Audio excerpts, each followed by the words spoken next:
સાબરકાંઠામાં આકાશી આફતે ખેડૂતોની આખી સિઝન બગાડી નાખી છે। હિંમતનગર, પ્રાંતિજ અને તલોદમાં ગાજવીજ સાથે ત્રાટકેલા માવઠાએ તૈયાર પાથનો સોથ વાળી દીધો છે।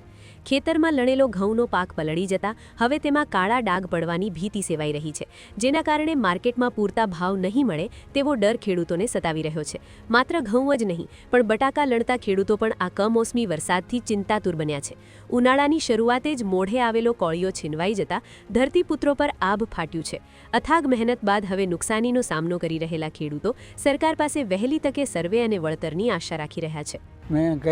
મેં પોતાના ખેતરમાં 8 થી 10 વીઘા ઘઉં વાયા હતા અને એની અંદર 7-8 વીઘા વાઢેલા છે અને બાકીના વાઢવાના બાકી છે। પણ ગઈકાલે કમોસમી વરસાદ અને વાવાઝોડા સાથે વરસાદ પડ્યો, એના કારણે ઘઉં છે પલળી ગયા અને હવે એ ઘઉં કાઢીએ તો એની ઉપર ડાઘી પણ પડી જાય વરસાદના કારણે।